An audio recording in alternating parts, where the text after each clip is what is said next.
ইমাম আহমদ ইবনে হাম্বল বললেন, আমি বৃদ্ধ মানুষ, প্রচন্ড শীত, কই যাব? আমি ফজরের মুসল্লি, ফজর নামাজ এই মসজিদে পড়ব, আমারে বাজান তুমি থাকতে দাও। দারোয়ান বলেন, নো, থাকা যাবে না, মসজিদে থাকা যাবে না, বের হন, নাহলে গাঠটি সহ বের করে দেব।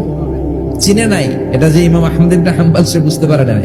তো দারোয়ানের সাথে সুবিধা করতে না পেরে ইমাম আহমদ ইবনে হাম্বল ব্যাগ নিয়ে বেরোয় গেলেন। প্রচন্ড শীত, কাঁপছেন।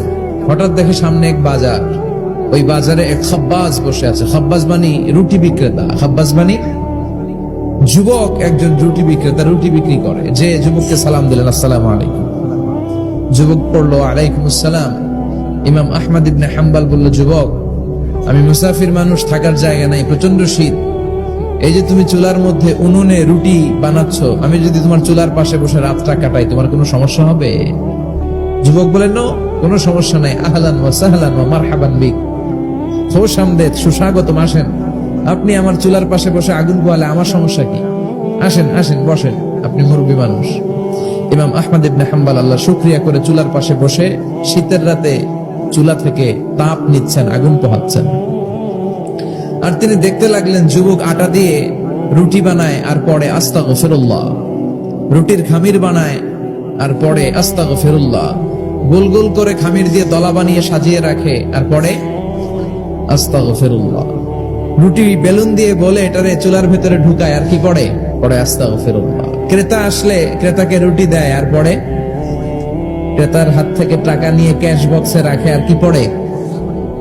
ইমাম আহমদ ইবনে হাম্বল তো অবাক, ঘটনা কি? আসার পর থেকে এই যুবকটার দেখতেছি খালি পড়ে আস্তাগফিরুল্লাহ, আস্তাগফিরুল্লাহ। তিনি কৌতূহল বশত বললেন, যুবক, মা লাকা ইয়া শাব দাইমান তাকরাউনা আস্তাগফিরুল্লাহ, হে যুবক, তোমার ঘটনাটা কি? আসার পর থেকে তুমি শুধু দেখতেছি পড়তেছো আস্তাগফিরুল্লাহ, আস্তাগফিরুল্লাহ, কারণটা কি? যুবক বলে, আমি সবসময় ইস্তিগফারের সাথে আঠার মতো লেগে থাকি, আর লেগে থাকার কারণে এর বরকতে আল্লাহ আমাকে মুস্তাজাবুদ দাওয়া বানিয়ে দিয়েছে। মানে আল্লাহ আমাকে এমন বানিয়েছে যে আমি দোয়া করা মাত্রই আমার দোয়া কবুল করে কে? আল্লাহ। ইমাম আহমদ ইবনে হাম্বল বললেন, আনতা মুস্তাজাবুদ দাওয়া, তুমি মুস্তাজাবুদ দাওয়া, মানে তুমি দোয়া করলেই সেটা কবুল হয়ে যায়? যুবক বলে, নাআম আনা মুস্তাজাবুদ দাওয়া, আমি আমার জীবনে যত দোয়া করেছি সব কবুল করে নিয়েছে কে? আল্লাহ। আমি মুস্তাজাবুদ দাওয়া, আমি দোয়া করতে দেরি, কবুল হতে সেটা দেরি হয় না। তবে আমার পুরো জীবনের সব দোয়া কবুল হলেও একটা দোয়া এখনো কবুল হয় নাই। এটা শুনে ইমাম আহমদ ইবনে হাম্বলের কৌতূহল, কিউরিসিটি আরো বেড়ে গেল। তিনি বললেন, তোমার জীবনের সব দোয়া কবুল হয়েছে, একটা দোয়া কবুল হয় নাই, কি সেই দোয়া আমারে বলো? যুবক বলে, আমার জীবনে যে দোয়াটা কবুল হয় নাই সেটা হচ্ছে, আমি আল্লাহর কাছে দোয়া করে বলেছিলাম, আল্লাহ, শুনেছি এই জামানার সবচেয়ে বড় মুহাদ্দিসের নাম হচ্ছে ইমাম আহমদ ইবনে হাম্বল, আমি যেন ওই ইমাম আহমদ ইবনে হাম্বলের কপালে একটা চুমু দিয়ে মরতে পারি, তুমি তৌফিক দিও।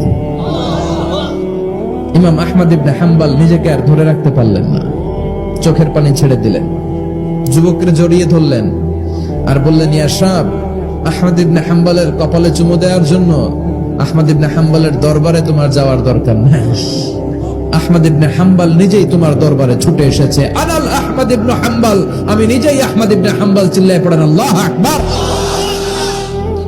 যুবকটি চিৎকার মেরে সাইয়েদনা আহমদ ইবনে হাম্বলকে জড়িয়ে ধরল। আহমদ ইবনে হাম্বলের হাতে হাত রেখে মুসাফা করলো। আহমদ ইবনে হাম্বলের কপালে একটা চুমু এঁকে দিল আর বলল, ইয়া আহমদ ইবনে হাম্বল, এই ইস্তিগফারের কারণে আমার জীবনের সব দোয়াই কবুল হয়ে গিয়েছে। আপনি সবসময় যদি ইস্তিগফারের সাথে লেগে থাকেন, আপনার মুস্তাজাবুদ দাওয়া বানাবে কে? আল্লাহ। এজন্য অবসরে যখন কোনো কাজ থাকে না, বেশি বেশি ইস্তিগফার পড়া যাবে না? বিশ্বনবী বললেন, লাউ কাতাআতা জিলদাক, গায়ের চামড়াগুলো কেটে কেটে রোদে শুকিয়ে যদি মায়ের পায়ের দুইটা জুতাও বানিয়ে দাও, ছোটবেলা যে দুধ খেয়েছো সেটার এক ঢোক দুধের শোধ আদায় হবে না। এজন্য মা যে কি কষ্ট করে, এখানে বেশিরভাগই আমরা নরমাল প্রসেসে পৃথিবীতে এসেছি, তাই না? সিজারিয়ান বেবি খুব কম, থাকলে এক দুইটা। নরমাল প্রসেসে একটা বাচ্চাকে ডেলিভারি করতে একটা মায়ের যে কত কষ্ট হয় আপনি কল্পনাই করতে পারবেন না। চিকিৎসা বিজ্ঞান বলে একজন সুস্থ মানুষ 45 ইউনিট পেইন বা ব্যথা একজন মানুষ সহ্য করতে পারে। ব্যথার তীব্রতা বা মাত্রা যদি 45 ইউনিটের বেশি হয়, যদি ছাড়িয়ে যায় হয় লোকটা বেহুশ হবে নয় মরে যাবে। আমার আর আপনার মা যখন আমাদেরকে নরমাল প্রসেসে ডেলিভারি করেছেন তখন তারা 45 না 57 ইউনিট প্লাস 57 থেকে 60 ইউনিটের পেইনও তারা ছাড়িয়ে গেছে।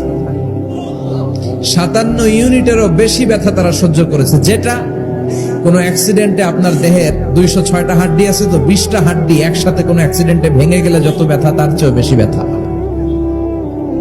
এজন্য মায়ের মনে কষ্ট দেয়া যাবে, মায়ের মনে কষ্ট দিয়ে জীবনে কেউ সফল হতে পারে